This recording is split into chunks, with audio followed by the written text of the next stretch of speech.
அதே மாதிரி மருத்துவர்களே இன்னைக்கு ஒப்பந்த அடிப்படையில் பணியாற்றக்கூடிய நிலைமை என்பது ஏற்படுது.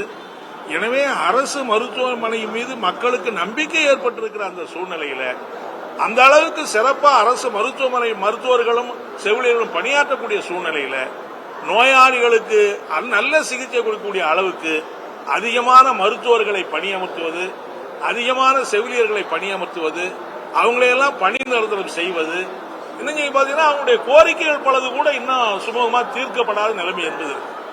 டாக்டர்கள் பல நேரங்களில் எங்ககிட்ட முறையிடுறாங்க, எங்களுடைய கோரிக்கையை கேட்கறதுக்கே இல்லை அப்படின்னு சொல்றோம்.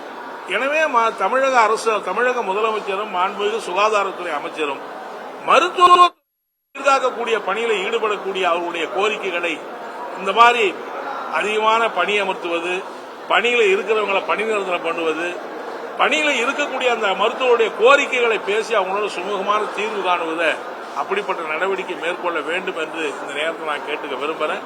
நம்முடைய மக்கள் நல்வாழ்வுத்துறை அமைச்சரை பொறுத்தவரையில் முதலமைச்சருடைய ஆணைக்கு ஏற்ப தொடர்ந்து மருத்துவமனைகளுக்கு போறது மற்ற பணிகளை சிறப்பாக செய்யறாருங்கிறதுல எங்களுக்கு ஒன்றும் மாற்று கருத்து கிடையாது. உண்மையிலே நல்லா பணியாற்றுறாங்க. ஆனாலும் இந்த கோரிக்கைகள் நிலுவையில் இருக்கிற போது இதனாலதான் இப்ப நாங்க இங்க இருக்கிற இயக்குனர் திரு பார்சாரதியை பார்த்து பேசணும். ஒரு நாளைக்கு 2500 பேர் அவுட் பேஷண்டா வராங்க. ஒரு நாளைக்கு எத்தனை பேஷண்ட ஒரு டாக்டர் பார்க்க முடியும்?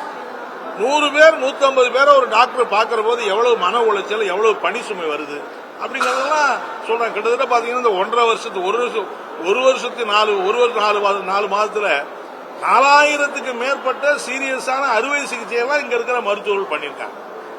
ஒரு 1.25 வருஷத்துல 4500 பேருக்கு சீரியஸான மருத்துவமனை அறுவை சிகிச்சை பண்ணிருக்காங்கன்னா ஒரு சிறந்த சேவையை இந்த மருத்துவர்கள் பண்ணிட்டு இருக்கிறாங்க.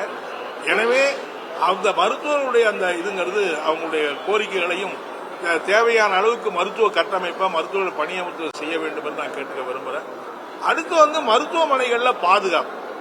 இப்ப இந்த சம்பவம் நடந்த உடனே காவல்துறை பாதுகாப்பு போடுறாங்க. ஏன்னா ஒரு 10 நாளைக்கு பாதுகாப்புல இருப்பாங்க, அப்புறம் திரும்ப போயிடுவாங்க. ஏன்னா காவல்துறை இந்த வேலையை மட்டும் பார்க்க முடியாது, நிறைய வெளியில அவங்களுக்கு நிறைய வேலைகள்.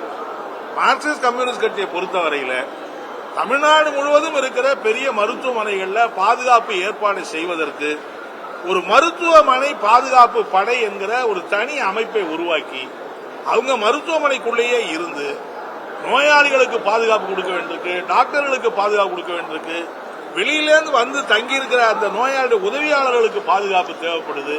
ஒரு மருத்துவமனை பாதுகாப்பு படை என்பதை ஒரு மருத்துவமனைக்கு 5 பேரோ 6 பேரோ எத்தனை பேர் தேவை இருக்கோ அது செஞ்சா ஒரு மருத்துவமனை பாதுகாப்பு என்பது இருக்கு. ஏன்னா காவல்துறை வேணான்னு நான் சொல்லல, ஆனா காவல்துறை இருக்கிற எல்லா இடங்கள்லயும் இங்கேயே எத்தனை நாளைக்கு இருக்க முடியும், வருஷம் பூரா இருக்க முடியுமாங்கிற ஒரு கேள்வி என்பது இருக்கு. எனவே அதை பற்றி கூட அரசாங்கம் யோசிக்கணும். நான் கடைசியா கேட்க விரும்புறது, இப்போ மருத்துவம் வரக்கூடிய நோயாளிகளுக்கு பலவிதமான மன உளைச்சல் இருக்கு. நல்ல ட்ரீட்மெண்ட் கிடைக்குதா, நல்ல ட்ரீட்மெண்ட் கிடைக்குமா, இவங்களுக்கு என்ன இது அப்படிங்கிற பலவிதமான கேள்விகள் இருக்கு, அவங்களுடைய குறைகள் இருக்கு. ஆனா அந்த குறைகள்லாம் யாருகிட்ட போய் சொல்றது?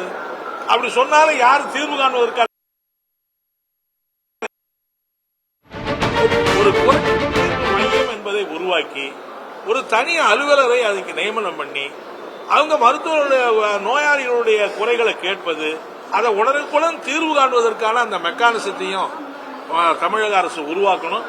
இப்படியெல்லாம் செய்வதன் மூலம் மேலும் அரசு மருத்துவமனைகளுடைய சேவையை சிறப்பாக்க முடியும். அதன் மூலம் தமிழ்நாட்டு மக்களுடைய உடல்நலத்தை பாதுகாக்க முடியும். இந்த பணியில ஈடுபட்டிருக்கிற மருத்துவர்களோ செவிலியர்களோ மாமருத்துவமனை ஊழியர்களோ மன உளைச்சலுக்கு ஆளாகாம நிம்மதியா பணியாற்றக்கூடிய அப்படிப்பட்ட சூழலை உருவாக்குவதற்கு நடவடிக்கை எடுக்க வேண்டும் என்று இந்த நேரத்தில் மார்க்சிஸ்ட் கம்யூனிஸ்ட் கட்சியின் சார்பில் கேட்டுக்கொள்றேன்.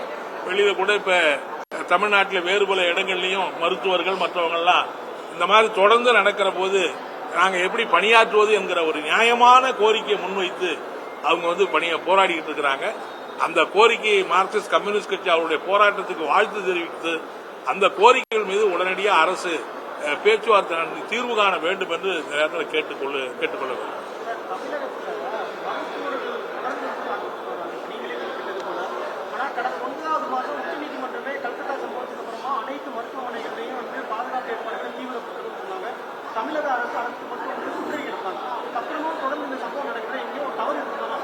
கண்டிப்பா கண்டிப்பா ஒரு தவறோ ஒரு குறையோ இல்லாம இது நடக்கல. அரசாங்கம் உச்ச நீதிமன்ற தீர்ப்பு அடிப்படையில் சில நடவடிக்கைகள் எடுத்திருக்காங்கிறது வேணா இருக்கலாம்.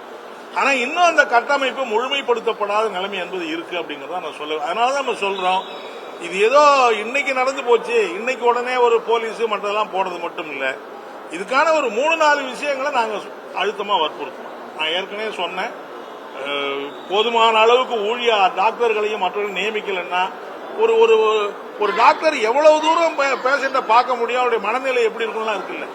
சோ அந்த குறைகள் நிச்சயமா இருக்கு.